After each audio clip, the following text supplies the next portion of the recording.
Hello everyone, welcome back to the channel. This is a Lotus Biscoff cheesecake recipe that I have fully constructed myself.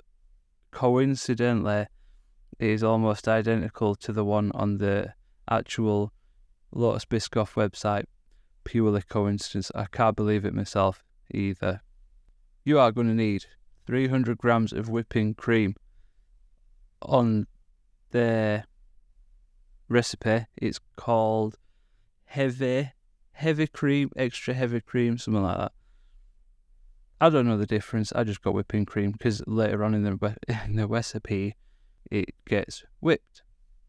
270 grams of Biscoff spread, 300 grams of cream cheese softened, 85 grams of butter, 250 grams of Biscoff biscuits, 50 grams of caster sugar. Again, their recipe says something like extra fine sugar.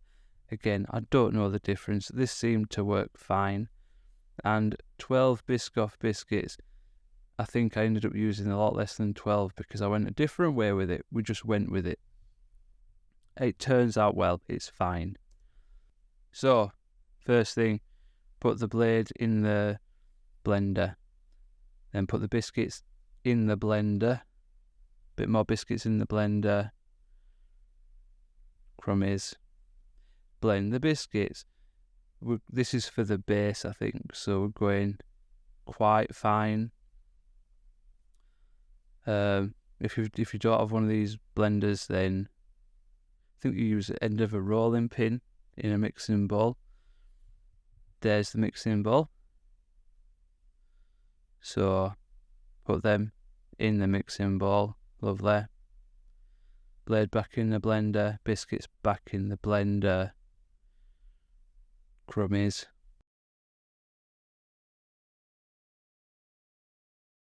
Rest of the biscuits in there. Butter in there. Mixy. It should look something like that. Then we go rapidly on, apparently, to the cream cheese. So that's the cream cheese and the caster sugar. I think the softened is just at room temperature, but double check with a professional about that. So this is just incorporating the sugar in there, and it's pretty soft by that point, which is nice. Here we have a different mixing bowl. This is the cream, the whipping cream. So I use the whisk. This, if you want to do it the messiest possible way, I recommend using electric whisk, power whisk, because it's just incredible the amount of whipping cream that left the bowl. So it did still take quite a while to firm up a bit, but we got there. I think, I don't know, it said till it forms peaks, which I think it did, I can't remember. So you've got to gently fold it. I think you want to keep the air in it, but you get the air into it by being rough with it, so who knows. So that's nice and mixed together. Oh, I missed a bit of the video where I squished the base down. I used a potato masher for that, top tip. So on their recipe, they say put some of this bit down the cheese mix thing. Put some of this down, and then put some blobs of Biscoff in it, and then I think you rinse and repeat. So this is what I started doing, but I thought it was a rubbish way of doing it, because then most of the cheese on the cheesecake is not going to taste a Biscoff. So I did this, and then I just went my own way. So there we go. Because the whole reason I made this cheesecake is because me and my wife went to a farm shop and I got a Biscoff cheesecake, and it was so light and moussey and delicious. So I wanted to make my own.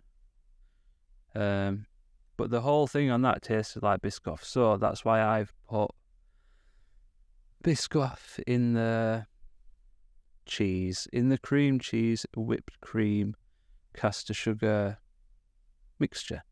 Bit of extra. I don't know how much I put in. It's not loads. It's a fair bit. But just eyeball it. Just go, So now I put that in.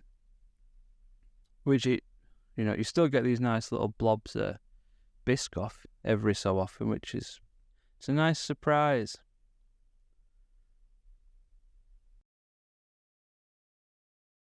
Now I'm smoothing with a spoon, a small spoon, the teaspoons,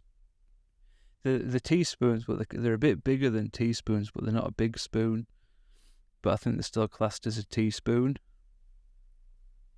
So getting that nicely leveled out and stuff, no fancy. Back with the blender. I think their decoration that you're supposed to do is you put one Biscoff biscuit on each slice, and I wanted to do this crushed one because it's what the one I had from the farm shop had. So that's nicely done there. Straight in fridge, and then no, you're supposed to put it in the fridge. I didn't because of time, but yeah, put it in the fridge and then take it back out of the fridge. Do this little maneuver. There is baking paper underneath that, so it don't stick to the bottom. Good idea. You can tell by how quickly it slides off. Panicked me, did that. And there you have it, a lovely little cheesecake. So I do a little drizzle in a sec, a little Biscoff drizzle.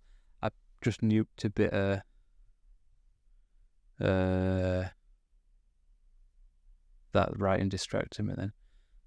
Just nuked a bit of Biscoff in the microwave, a bit of the spread, and it thins it a bit.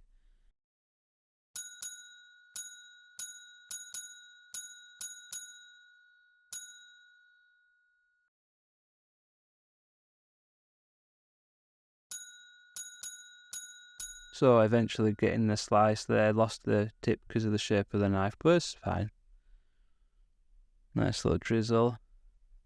And then the video that I've exported has stopped there, but I think it goes to a screen and it says the quotes, which I can't remember. I think my brother says, "Oh, that's a good cheesecake," something like that.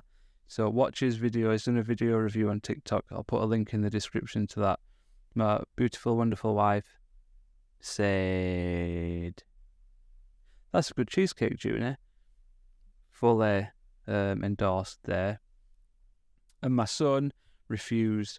I got him a bit in a bowl and he refused to eat it. So we'll disregard that review. We'll stick with the other two. If you've enjoyed the video, subscribe, like the video. If you make the cheesecake, let me know. Okay, thanks a lot, guys. See ya. Bye.